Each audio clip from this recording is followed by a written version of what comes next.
The Lord's Prayer, Matthew 6, 9 through 13. Prayer, beloved one, is the breath of the soul, as necessary as physical breath to the body. Prayer is your connection to the allness which you are. Prayer is the pause which allows you to remember your holiness. In the day and time when I was recognized to be rabbi, teacher, and I spoke words which allowed others to remember their holiness, I was asked to give forth a prayer which would be learned by the ones who were following my discipline. And most often I refused, for indeed you cannot put the prayer of the soul into words, for that immediately limits it. True prayer is wordless, conceptless. It is beyond the intellectual, beyond the mind. Others of the rabbis at that time, the leaders of the temple, knew many prayers, and the ones who would worship in the temple were taught from an early age to learn the words of the prayers, and to be able to recite them whenever the occasion came forth. But those prayers were vain uttering of words without the breath of the soul. All of you have known lifetimes, perhaps even this lifetime, where you have learned prayers. You have learned the words, and you have even what would be the competition, not formal, to see how fast you could run through the prayer and get to the end of it, reciting all the words and not missing a beat. And yet I ask of you, when the prayer was recited in such a fashion, where was the feeling of the soul? Where was the connection of remembrance with the Holy Father? It was not in the prayer, was it? Therefore, I did not give forth prayers for the followers to learn and to recite in vain ritual.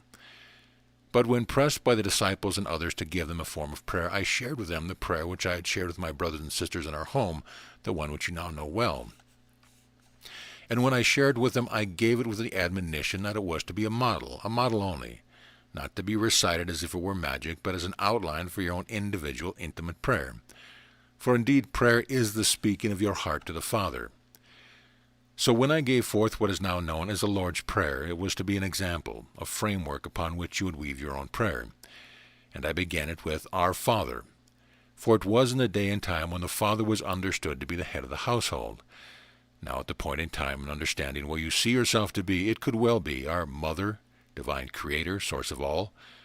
And because there is an understood intimacy, familiarity in speaking to one's Father, I chose that wording as an example.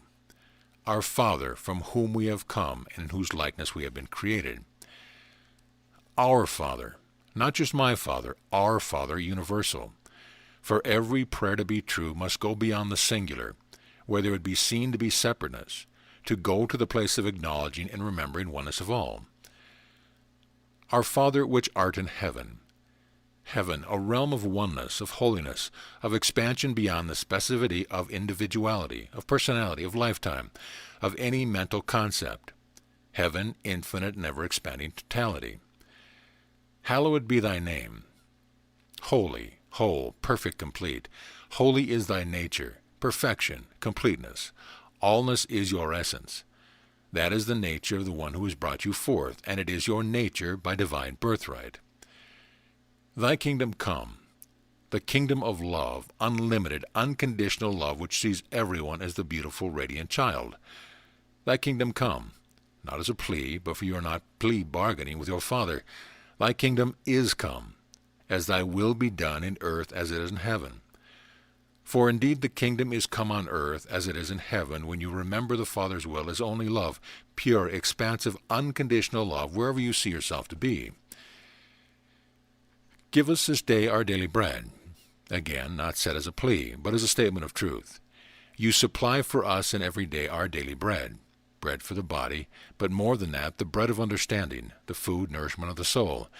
Give us our daily bread, moment, daily. Not just once, and if you happen to be out in left field you have missed it, daily and ongoing. And allow us to drink from the water of life. That line is not recorded in your scriptures, for one of you, in copying the ancient writings, missed that line. It was at the end of your shift and you left, and when you came back the next day you picked up the next line. And allow us to drink of the water of life, the nourishing, refreshing water as it nourishes the body and the soul. Forgive us our debts as we also forgiven our debtors. Your Father forgives you any momentary lapse of remembrance, for he does not know lapse of remembrance. Your Father is love, you are love, and as you give love in forgiveness, for that is truly what forgiveness means, to give love for, in place of, limited understanding. As you forgive others what you have judged in their momentary misunderstanding, you allow yourself to abide in the space of unconditional, unlimited love, and you know forgiveness yourself. It is not an exchange. It is not that you are good enough to forgive all the ones you have judged to have made mistakes, that somehow then you will be good enough that your Father will forgive you. It is not an exchange. It is a truth, that as you are abiding in judgment, not forgiving another one, you are not knowing love yourself. But as you forgive others and extend to them the love of the Father, you know that love for yourself, and instantly anything that you have judged yourself to be lacking or at fault for it is released, dissolved, forgotten, gone forever. And lead us not into temptation, but deliver us from evil. Your Father would never lead you into temptation. He does not know temptation, for that rests upon the concept of duality.